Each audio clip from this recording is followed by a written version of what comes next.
नमस्कार, मैं सलोनी गांधी और आप देख रहे हैं केसरी उजाला न्यूज। नागपुर एयरपोर्ट पर भाजपा महाराष्ट्र के प्रदेश अध्यक्ष चंद्रशेखर बावनकुळे ने मुफ्त बिजली के मामले पर अपनी प्रतिक्रिया दी है। उन्होंने कहा कि मुफ्त बिजली देने पर किसानों की प्रोडक्टिविटी बढ़ेगी और जितनी किसानों की प्रोडक्टिविटी बढ़ेगी उतना देश का जीडीपी बढ़ेगा। उन्होंने उद्धव ठाकरे पर आरोप लगाते हुए ये कहा कि 2.5 साल उन्होंने कुछ नहीं किया तो अब उन्हें कुछ बोलने का हक। पण मोफत वीज दिल्याने मात्र शेतकऱ्यांचा हे प्रोडक्टिव्हिटी वाढणार आहे, जीडीपी वाढणार आहे राज्याचा। जेवढा शेतकऱ्याला आपण मदत करू तेवढी जीडीपी राज्याची वाढतं। राज्याच्या अर्थसंकल्पामध्ये स्पष्टपणे घोषणा झाली आहे, सरकार स्पष्टपणे त्या ठिकाणी निर्णय घेणार आहे। उद्धव ठाकरेंना बोलायचा काय अधिकार आहे? 2.5 वर्ष त्यांनी काहीच केलं नाही। 2.5 वर्ष जो व्यक्ती पेनच घेतला नाही हातात, त्यांनी 2.5 वर्ष मंत्रालयात आले नाही, दोनदा सुद्धा मंत्रालयात आले मी बघितलं। आणि त्यामुळे असे व्यक्तीला याबद्दल बोलायचा फार अधिकार नाही। बाकी सर्वसाधारण कोणी कार्यकर्ता बोलला त्याचे उत्तर देता येईल। कोई चुनाव को लेके घोषणा होती नहीं है।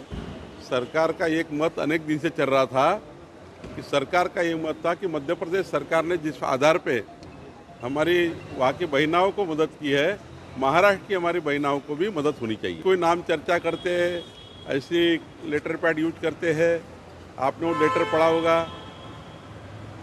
कोई प्रोटोकॉल नहीं है, कहीं की लिस्ट लाकर कहीं भी छपवा दी है और गलत तरीके से उसको फैलाया गया है।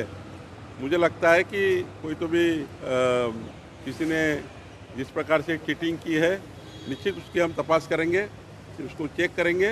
लेकिन आज निश्चित रूप से महाराष्ट्र के विकास के लिए विधान परिषद के 5 सीटों के लिए भारतीय जनता पार्टी के हमारे केंद्रीय नेतृत्व निर्णय करेगा और 2 तारीख को हम उसका फॉर्म भरेंगे।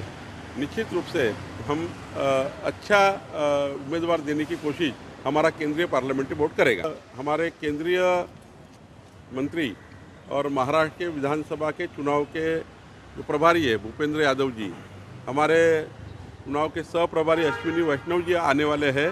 हमारा कोर ग्रुप का मीटिंग है, उस मीटिंग में महाराष्ट्र की आने वाले चुनाव में भारतीय जनता पार्टी और महायुति के प्रदर्शन पर चर्चा होगी।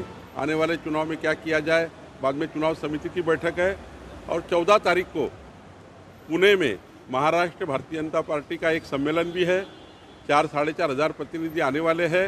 14 तारीख को माननीय अमित शाह जी को हमने विनती की है कि आप भी वो बैठक में आए और महाराष्ट्र के लिए एक नई ऊर्जा मिले, ऐसा हमने कहा है। विधान परिषद नाही, कुठल्याही जेव्हा निवडणुका आपण लढतो तेव्हा किंवा उमेदवार देतो तेव्हा भौगोलिक परिस्थिती, त्या भागातलं रिजनल बॅलन्स, त्या ठिकाणी सामाजिक समीकरणं, या साऱ्या गोष्टीचा विचार होत असतो।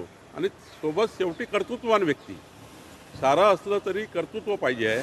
कारण विधान परिषदेमध्ये सर्वांनाच कर्तृत्व असतं, पण विधान परिषदेमध्ये आपल्याला त्या ठिकाणी कायदे मंजूर करण्याकरता थोडा अनुभव असलेले, थोडा त्या ठिकाणी सामाजिक न्याय मागण्याकरता प्रभावी असलेले असे उमेदवार आपण देत असतो।